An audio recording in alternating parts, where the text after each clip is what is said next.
दिल्ली में पहलगाम में जो टेररिस्ट का बहुत ही घिनौना रूप देखा गया है, वो दुख की घड़ी में जो मित्र देश हमारे साथ खड़े थे उनका मैं आभार व्यक्त करता हूं। हमला केवल भारत की अंतरात्मा पर ही नहीं बल्कि मानवता के विश्वास रखने वाले हर देश और व्यक्ति को खुली चुनौती है। तो क्या ऐसे में सवाल ये उठता है कि कुछ देशों द्वारा आतंकवाद का खुलेआम समर्थन हमें स्वीकार हो रहा है? देखिए, भारत आतंकवाद का घोर विरोधी है। आपने देखा कि जब भी हमारे देश के प्रधानमंत्री दुनिया के किसी देश में जाते हैं तो वो शांति का संदेश लेके जाते हैं, गौतम बुद्ध जी का संदेश लेके जाते हैं और वो बार बार ये कहते हैं कि हम बुद्ध की धरती से आए हैं और बुद्ध जी ने शांति का संदेश दिया है। और आतंकवाद को समाप्त करने के लिए देश के प्रधानमंत्री जी ने जो पहल शुरू की है, पूरे देश में लोगों ने समर्थन दिया है और दुनिया के तमाम देश मोदी जी के साथ खड़े हैं। कुछ ऐसे देश हैं जो आतंकवादी गतिविधियों को पनाह देते हैं, बढ़ावा देते हैं, तो उनके खिलाफ भी समय समय पर दुनिया के तमाम देश अलग अलग तरीके से कार्रवाई करते रहते हैं। ये जो वोट की बात चल रही है, ये बिहार में किस तरीके का संग्राम जो कांग्रेस ने रचा, उससे क्या फर्क पड़ेगा? अरे ये दागे हुए कारतूस हैं। आप बताइए कि 60 साल कांग्रेस रही, सरकार चलाई देश और प्रदेश में, और कांग्रेस ने कभी पिछड़े दलित की, मुसलमानों की सुध ली? सत्ता से हटने के बाद वही बात राहुल जी घूम घूम कह रहे हैं कि पिछड़े दलित अल्पसंख्यक के साथ अन्याय हुआ। किया किसने? 60 साल तो आप शासन किए हो, तो आप अपने बताओ कि कितना आपने किया, उनको लाभ कितना दिया। अब 3 लोग हैं। अभी चारा घोटाले में जब लालू जी को जेल हुई तो तेजस्वी और लालू सहित सभी लोगों ने कहा कि जिन लोगों ने चोरी किया उसको बरी कर दिया, और कांग्रेस ने हमको फंसाया, हम पिछड़ी जाति के इस नाते हमको फंसाया, और पानी पी पी के कोसते थे कांग्रेस को।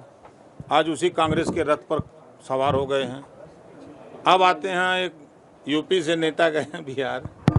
अभी मध्य प्रदेश चुनाव था विधानसभा का, तो वहाँ इन्होंने भाषण दिया कि कांग्रेस बहुत चालू पार्टी है, कांग्रेस को वोट मत देना, ये हमको धोखा दिया है तो आपको धोखा देते देर नहीं लगेगी। ये बात अखिलेश जी ने मध्य प्रदेश के चुनाव में कही। जब यूपी के मुसलमानों ने कहा कि आप भाजपा की सरकार बनाने एमपी गए थे, तब इन्होंने कहा, बयान दिया कि कांग्रेस भाजपा की बी टीम है। अब ये गए हैं बी टीम में शामिल हो गए। अब ये लोग भाजपा को जिताने के लिए, एनडीए गठबंधन की सरकार बनाने के लिए ये सब लोग लाम बंद होकर के लड़ रहे हैं। हम तो मिलते ना हो, कहीं बाबू होतन तो वो 2 पूड़ी लेते।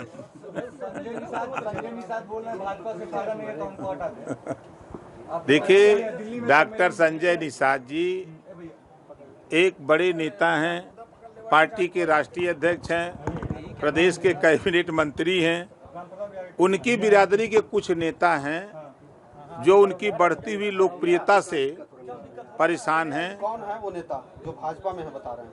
अब जो लोग हैं, हम नाम रजिस्टर लेकर थोड़ा घूम रहे हैं कौन लोग हैं, लेकिन कुछ नेता हैं जो उनको रास नहीं आ रहे हैं डॉक्टर संजय निषाद जी, तो वो लोग डॉक्टर संजय निषाद के खिलाफ बोलते रहते हैं। तो उसी बात को उन्होंने कहा है।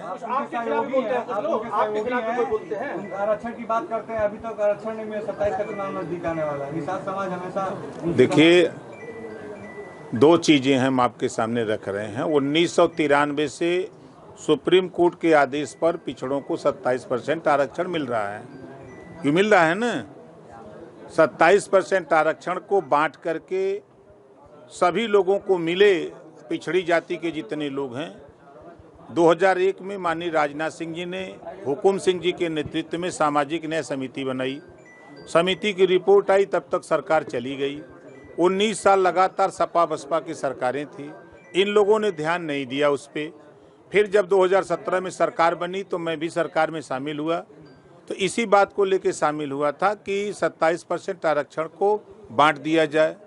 सदन में 6 बार मुख्यमंत्री योगी आदित्यनाथ जी ने भी इस बात को कहा कि नहीं, हम इसको बांटेंगे। फिर उसके बाद ये हुआ कि रिपोर्ट पुरानी है, इस पर समीक्षा करा लिया जाए। पूर्व रिटायर्ड जज हाई कोर्ट के माननीय राघवेंद्र सिंह जी के नेतृत्व में कमेटी बनी। कमेटी ने समीक्षा करके दे दिया 7, 9, 11, 7% पिछड़ा, 9% पिछड़ा, 11% सर्वाधिक पिछड़ा। सिफारिश किया कि इसको लागू कर दिया जाए, हम दबाव बनाए कि लागू हो जाए, लागू नहीं हुआ तो फिर मैंने सरकार को ही छोड़ के हम चले आए। फिर देश में रोहिणी आयोग का गठन हुआ, रिपोर्ट आई और पूर्व राष्ट्रपति रामनाथ कोविंद जी के नेतृत्व में 5 सदस्यीय टीम बनी, उसकी भी समीक्षा हो गई। अब वो रिपोर्ट लागू होने की स्थिति में है कि 27% आरक्षण और 10% सामान्य वर्ग, 22.5% अनुसूचित जाति जनजाति। सुप्रीम कोर्ट ने कहा कि कोटे में कोटा, अब उसको लागू होने की तैयारी हो रही है। अब कुछ साथी एसटी की मांग करते हैं, कुछ एससी की मांग करते हैं, तो वो अपनी लड़ाई लड़ते रहें, मांग करते रहें, लेकिन जो आरक्षण मिल रहा है उसको लेने की भी तैयारी करते रहें।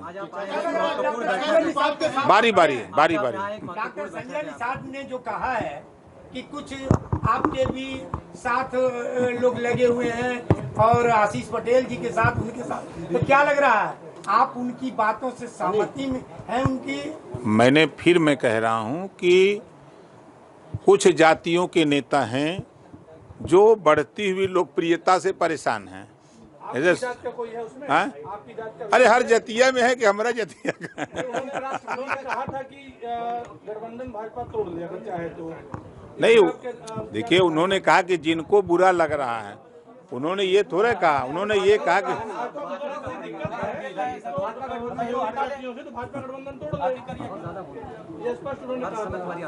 देखिए गठबंधन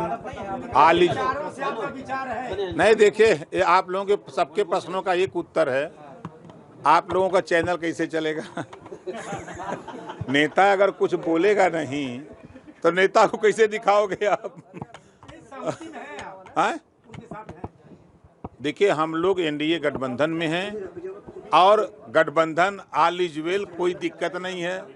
ये चैनलों पर चलने के लिए आप लोगों के नेता लोग समय समय पर कुछ बोलते रहते हैं। हाँ, बिहार में एनडीए गठबंधन के साथ मिलकर के चुनाव लड़ेंगे। माननीय नड्डा जी से और माननीय अमित शाह जी से और देश के प्रधानमंत्री जी से और बिहार के सभी नेताओं से हमारी बात हो चुकी है। कितनी सीटों पर आपकी पार्टी लड़ेगी? देखिए उन्होंने हमसे मांगा कितनी सीट चाहिए, हमने उनको 29 की सूची दी है।